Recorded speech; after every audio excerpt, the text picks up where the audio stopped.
Yes, thank you. There's a reason why this video came in your feed today. I want you to trust that reason. I want you to trust yourself. I want you to give me the next 15-20 minutes out of your time, and I want you to not judge me, because trust me, you'll be tempted to judge me at a lot of places in this particular video. Why will you be tempted? Because I am going to confess a few things that I haven't told the internet about till date. Number 2, what difference will it make in your life? The reason I'm creating this video is not to give you any boring motivation. Oh my god, do this, work hard in your life and you'll achieve this. Nahi, bilkul bhi nahi bhai. The aim, the goal of this particular video is to actually show you the real side, the side that the world hides, the side that the world is afraid to show you, the side that is actually true. In this particular video, I'm going to talk about a few lessons that I learned in my life the hard way. There was no one to guide me, no one to tell me what I'm doing was right or wrong, which is the very crux of me making this video. Simple, mere bhai. Learn from a man who's made a lot of mistakes in his life to reach where he is today. That is it. Let's get started. Lesson number 1. No one cares. No one cares who you are, how you talk, where you talk, how you dress up, where you doing, what you're doing. Like, for example, I'm sitting in a flight right now. I'm creating this video because I wanted to. And I'll be honest, in the initial days, I used to struggle with this a lot because I used to be very afraid of what other people would think about me. I used to get very conscious about making these videos in public, about going and talking to strangers, about initiating conversations with people that I wanted to, but I couldn't. And it was then when I realized that the only person at loss for not doing all of those things was me. Because people don't actually care. They don't care who you are, how you speak, what you speak. They don't care about you at all. In fact, probability is that they're going to forget about you in the next 5 minutes. So stop worrying about other people's opinion of you. Stop worrying about other people's judgment of you. This honestly held me back for the longest time in my life because I was a very big people's pleaser. I just wanted to keep the people around me happy, and that was the reason for me to not form my own opinions. I would only do things that other people would like, things that would make other people happy. What about my happiness? I realized it very late in my life that the same people that I'm giving too many fucks about are the people who give zero fucks about me. So yeah man, people don't care, and if people don't care, neither should you.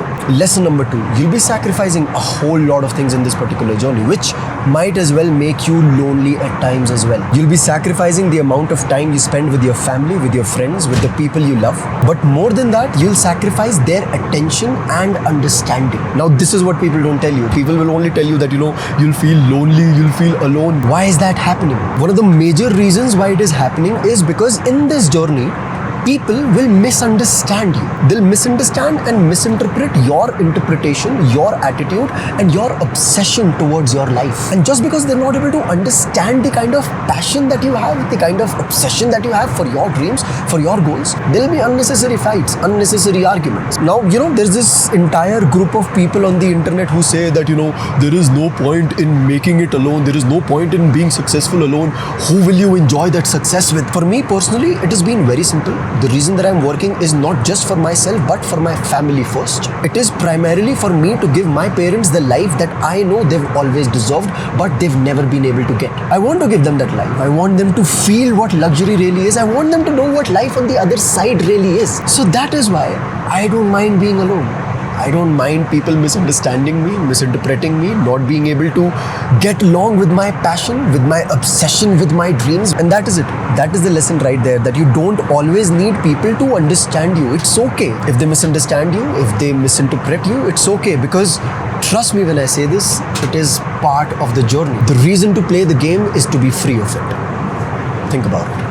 Lesson number 3, very important. If you want to do something, do it right now, because inspiration is perishable. I've always had this habit that if there's a new idea that I'm getting in my mind, not only will I just start scribbling on my diary, on my notepad, on my whiteboard, on everywhere. Not only will I do that, but in my mind, I'll pretend as if I'm 5 steps ahead. I might sound a little insane for saying this, but what this does is that it psychologically pushes you to meet the expectations that you now have set in your own mind for yourself. Try to understand me when I'm saying this, because that is a different game you're playing then. You're not playing this game to compete with anyone else for that sake. Now you're playing this game to compete with yourself. Now you're playing this game to keep up with yourself. But the reason why I feel this pressure is very important is because all of us, literally all of us, have the capability, have it in us to think of great ideas, of coming up with great ideas that can make us all very rich. But the fundamental difference between the people who make it and the people who don't, the people who are rich and the people who are poor, is that these people they don't rely on inspiration and motivation. If they're getting an idea, they'll go 5 steps ahead in their mind first,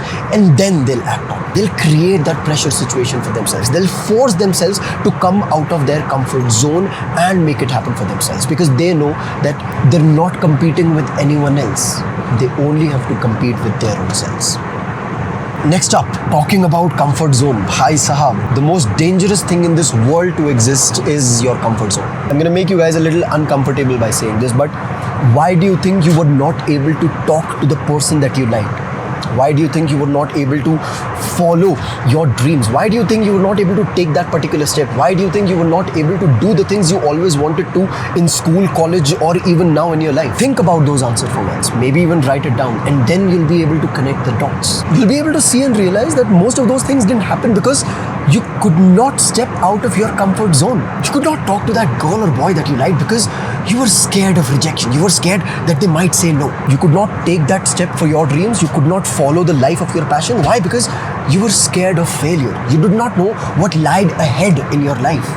You were scared of uncertainty. You were scared of failure. Your comfort zone will always be your greatest disease because it will always make you feel scared of failure. And ladies and gentlemen, you'll never know what lies on the other end of failure until and unless you fail once. And trust me when I say this, there is no book, no podcast in this world that can teach you more than a failure will. No book, no podcast, no person as well for that sake has ever taught me more than my mistakes, more than my failures have. Because now when I look back at each of them, I realize that my life is like a book. I am the author of that book. I am writing every page as it comes. Now tell me something. Will that book ever be completed if I stop writing it? No, right? But why will I stop writing? I'll stop writing if I worry too much about the previous pages. The previous pages in this case is my past, the past that I have lived. If I worry too much about my past, the previous pages, or if I worry too much about the pages that are yet to come. When I say things like, I don't think I've written this book good enough, I don't think I am good enough, I don't think I should have written this, I am worrying about the pages in the past. And when I say things like, will I be able to complete this book? Will I ever be able to sell this book? Will this book be good enough? I am thinking too much about the future. When I'm thinking about both of these cases, I am not writing anything in the present. Now what I mean by this analogy is, ladies and gentlemen, you are the writer, you are the author of this particular book.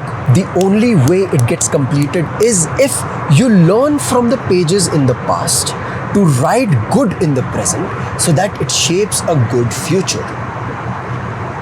What do I mean when I say this? That the moment you start learning from the failures, from your mistakes in the past, and you correct your choices in the present, you'll be able to shape a better future.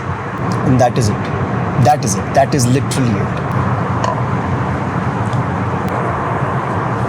Thank you. Oh, much better.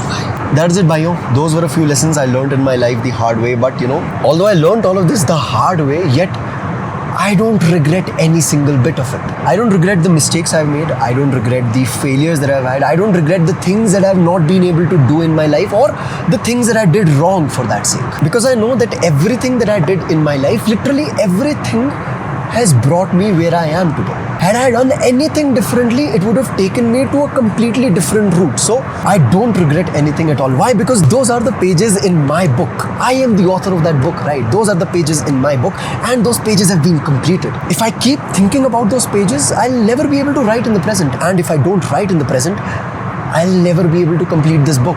So yeah, I hope this video found you at the right time, and I hope this video helps you out a little. My name is Paritosh. I'll see you around.